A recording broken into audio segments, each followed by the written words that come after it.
हरि ओम नमः शिवाय। ओम सर्वे भवन्तु सुखिनः, सर्वे सन्तु निरामया, सर्वे भद्राणि पश्यन्तु, मा कश्चित् दुःखभाग् भवेत्। बंधुगण, आमार प्रिय देशवासीगण, आज আমি একটা নতুন বিষয়ের উপরে আলোকপাত করব। এতদিন আমি আমার যতগুলো ভিডিও দিয়েছি সেগুলো শাস্ত্রের উপরে, শাস্ত্রের মন্ত্র, চ্যান্টিং এবং নানা রকম ক্লিপিং, যেমন গড কথার অর্থ কী, নিউজ কথার অর্থ কী, বা পঞ্চতত্ত্ব কী ইত্যাদি সব দিয়েছি। সেগুলো আপনারা আমার এই ভিডিওর মধ্যে পাবেন। যেহেতু মূলত আমি জ্যোতিষ শাস্ত্রী এবং ইউটিউবের সৌভাগ্য দর্শন এই চ্যানেলটিতেই আমি প্রচার করি। আমার প্রচারের উদ্দেশ্য হচ্ছে জগতের কল্যাণ করা। আমার যেটুকু জানা আছে তা আমি সবাইয়ের মধ্যে বিতরণ করতে চাই। যারা জ্ঞানের সন্ধানী, যারা একটু ধার্মিক, যারা একটু ধর্মতত্ত্ব মানেন, যারা ঈশ্বর বিশ্বাস করেন, যারা একটু সাত্ত্বিক গুণের অধিকারী বা রাজসিক গুণের অধিকারী, তারা আমার এইগুলোকে পছন্দ বেশি করবেন। আর যারা বেশি তামসিক তারা অতটা পছন্দ করবেন না। যাই হোক, সবাইয়ের কাছে আমার অনুরোধ থাকবে, আপনারা দয়া করে আমার এই ভিডিও চ্যানেলটি দেখবেন এবং একটা সাবস্ক্রাইব বা শেয়ার বা লাইক করবেন, যাতে আমি পরবর্তীকালে আমার যে সকল ভিডিওগুলো আমি করব সেগুলো সবাই জানতে পারবেন বা দেখতে পারবেন। এখন নমস্কার। আমি আজকে জ্যোতিষের কিছু জিনিস জানানোর চেষ্টা করছি। আমি হস্তরেখাও বিচার করি, বাস্তুশাস্ত্রও বিচার করি এবং ধর্মশাস্ত্রও বিচার করি, নিউমারোলজি সংখ্যাতত্ত্ব বিচার করি, মেডিকেল অ্যাস্ট্রোলজিও বিচার করি। আপনাদের কৃপায় আমি সৎভাবে চলেছি এবং সারা জীবনই সৎভাবে আমি জ্যোতিষ শাস্ত্র আলোচনা করব। আমার কাছে এলে কেউ ঠকবেন না, কারণ মমাত্মা সর্বভূত আত্মা, আমি আগেই বলেছি, আমার আত্মা সর্বভূতের আত্মা। যারা আমার কাছে আসবেন তারা তো আমারই আত্মা। তারা বিপদে পড়ে আসবেন, তাদের আমি ভয় দেখাবো না, তাদের আমি যথাসম্ভব সৎভাবে তাদের সংকট থেকে মুক্তি লাভের উপায় বলে দেব। এখন আমি এই হস্তরেখার সম্বন্ধে, পামিস্ট হস্তরেখার সম্বন্ধে কিছু আলোচনা করব। আমি এই হস্তরেখাটি আপনাদের কাছে তুলে ধরলাম। দেখতে পাচ্ছেন হস্তরেখা। আমাদের হস্তরেখায় কি আছে না, এই যে আঙুলটা, এই আঙুলটাকে বলা হয় বৃদ্ধাঙ্গুষ্ঠ,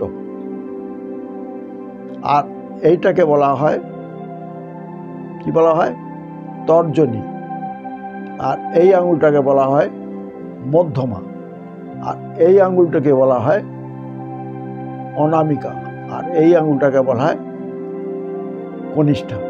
তাহলে এই পাঁচটা আঙুল, এটা পঞ্চতত্ত্বের উপরে আছে। এখন আমাদের যে 12টা রাশি আছে এবং 9টি গ্রহ আছে এবং 27টা নক্ষত্র আছে, আরও অনেক কিছু আছে। এই নিয়ে আমাদের জ্যোতিষ তত্ত্বের আলোচনা। এটা বৈজ্ঞানিক, যারা বলেন না এটা আজগুবি বা বাজে, তারা জ্যোতিষশাস্ত্র সম্বন্ধে জানেন না। কেউ জ্যোতিষশাস্ত্র হয়তো ভুল ব্যাখ্যা করে কারো ক্ষতি করে দিল, তা বলে জ্যোতিষশাস্ত্র তো মিথ্যা নয়, এটা তো অনেক পুরনো। এবং মুনি ঋষিরা তারা ধ্যান যোগে এই সকল জিনিস জেনেছিলেন এবং সেগুলো তারা মানুষকে জানিয়েছেন। এখন আমাদের এই যে 5টা আঙুলের মধ্যে 12টা রাশি আছে। যেমন এটা মেষ রাশি, এটা বৃষ রাশি, এটা মিথুন রাশি। তারপর এটা তুলা রাশি, এই যে দেখতে পাচ্ছেন তুলা রাশি, বৃশ্চিক রাশি, ধনু রাশি। তারপর কি আছে, এটা কর্কট রাশি, বুঝতে পারছেন, কর্কট, কর্কটের পরে সিংহ, তারপর এটা কন্যা, ঠিক আছে। তারপর ধনু, মকর, মীন। এই যে আমাদের 12টা রাশি এবং 9টি গ্রহ। এই করতলের মধ্যে 2টো হাত আছে, তো এটা আমার গৌণ, পুরুষদের ক্ষেত্রে এটা গৌণ, আর পুরুষদের ক্ষেত্রে এটা গৌণ, আর এটা পুরুষদের ক্ষেত্রে মুখ্য। আর মায়েদের পক্ষে এটা মুখ্য, এটা গৌণ। কিন্তু হস্ত বিচার করতে গেলে আমাদের 2টো হাতেরই রেখাগুলো বিচার করতে হবে। তার মধ্যে মেন কয়েকটা রেখা রয়েছে। যেমন ধরুন এই যে হাতটা, এই হাতের প্রথমে আমি গ্রহদের অবস্থান বলছি। এই যে আমার তর্জনীর নিচে যে ফোলা অংশটা আছে, এটা বৃহস্পতির ক্ষেত্র। তারপরে এই মধ্যমার নিচে যে ক্ষেত্রটি আছে, এটা শনির ক্ষেত্র। তারপরে এই অনামিকা দেখতে পাচ্ছেন,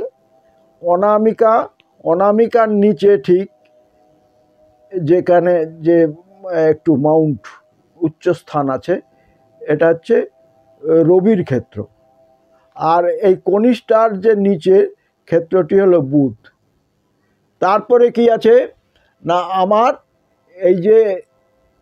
এই যে শিরোরেখা এবং হার্টলাইন এবং শিরোরেখার মধ্যিখানের যে অংশটা, এই অংশটা মঙ্গলের ক্ষেত্র। আর সব থেকে নিচে আমাদের যে এই জায়গাটা চন্দ্রের ক্ষেত্র। আর এই যে বুড়ো আঙুলের নিচের যে ক্ষেত্রটা আছে, এটা হচ্ছে শুক্রের ক্ষেত্র। অনেকে আবার এটাকে চন্দ্রের ক্ষেত্র বলে, এটাকে শুক্রের ক্ষেত্র বলে, কিন্তু আমরা এটাকে শুক্রক্ষেত্র হিসাবেই বিচার করি। আর এইটা হচ্ছে চন্দ্রের ক্ষেত্র, বুঝতে পারলেন। তারপরে আমাদের হাতের মধ্যে প্রথম আমরা আয়ু না থাকলে আমরা কি বিচার করব। এই যে আপনার তর্জনীর নিচ থেকে, বৃহস্পতির ঠিক নিচ থেকে যেটা অর্ধবৃত্তাকারে একদম আমার এই পর্যন্ত, রিস পর্যন্ত যদি আসে, সরলভাবে সুন্দরভাবে যদি আসে, কোনো কাটাকুটি না থাকে এবং খুব মোটাও হবে না আর খুব সরুও হবে না, এইরকমভাবে যদি লাইনটি থাকে, এই লাইনটিকে বলা হয় লাইফ লাইন বা আয়ু রেখা। তাহলে আয়ু না থাকলে তো কোনো বিচারেরই সার্থকতা নেই।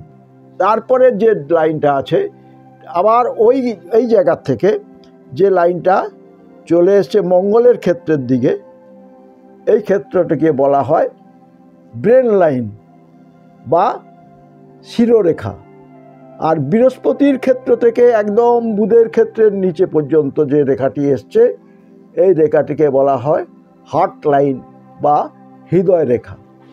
আর এই যে রবির থেকে ঠিক একটা সরল রেখা যদি আপনার হেডলাইন হার্টলাইনকে সরলভাবে বৃদ্ধ করে আসে, এটাকে বলা হয় সানলাইন। আর এই মণিবন্ধের কাছ থেকে সোজা যে লাইনটা উঠে যায়, সেই লাইনটাকে বলা হয় ফেড লাইন, ভাগ্য লাইন। দর্শক বন্ধুরা, আমরা বুঝতে পারলেন হাতের এই গ্রহ এবং রেখাগুলো যেগুলো মেন, এইগুলো যদি সুন্দরভাবে কাটাকুটি না হয়ে বা বিচ্ছিন্নভাবে না থাকে এবং হাতের মাউন্টগুলো যদি খুব উচ্চ এবং খুব নিচস্থ না হয়ে মিডিয়াম থাকে, তাহলে আমরা বলবো যে ওনার হাতটা প্রকৃষ্ট হাত। এই হাতে জীবন শক্তি, এই হাতে ব্রেনের শক্তি, এই হাতে হার্টের শক্তি, এই হাতে মান যশ প্রতিষ্ঠা সব কিছুই অনায়াসেই প্রাপ্তি হয়। কিন্তু যদি এই রেখাগুলো অস্পষ্ট বা কাটাকাটি, জব চিহ্ন, তিল চিহ্ন, ক্রস চিহ্ন ইত্যাদির দ্বারা ম্যালিফিক হয়, তাহলে এই যে শুভত্বগুলো বললাম, এই শুভত্বগুলো থাকে না। তার জীবনে নানা রকম অশান্তি আসে, অর্থকষ্ট আছে, শারীরিক ব্যাধি থাকে, অপারেশন হয় বা অ্যাক্সিডেন্ট ঘটে, নানা রকম বিপত্তি যাতে বলে, জীবনে সুখ শান্তি খুব অভাব হয়। তা এইটা আমি আজকে আপনাদের জানালাম।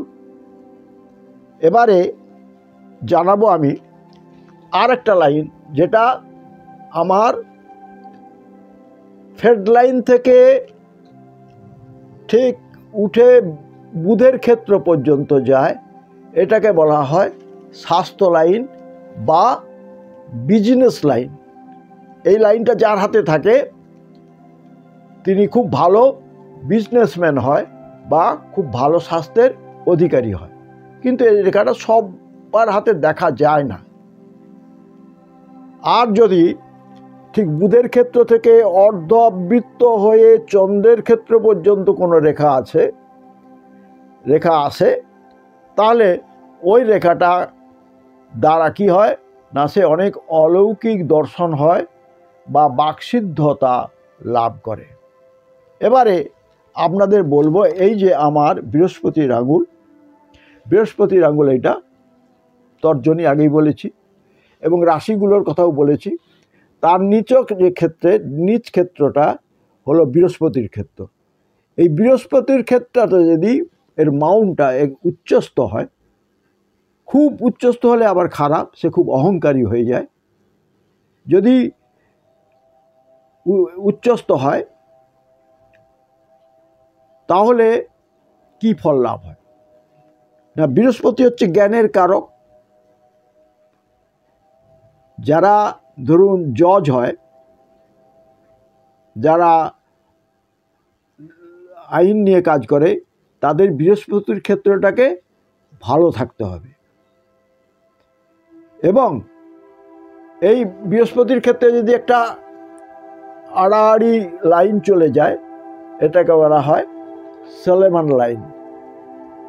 এই লাইনে থাকলে হাতের অনেক কিছু খারাপ জিনিস দূর হয়ে যায়।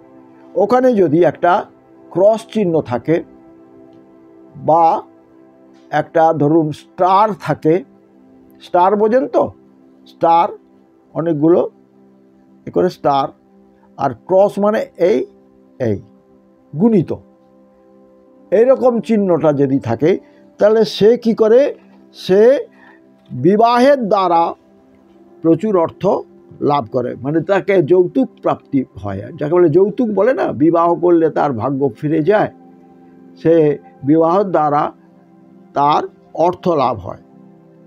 আর কি হয় না, এই বৃহস্পতির ক্ষেত্রে যদি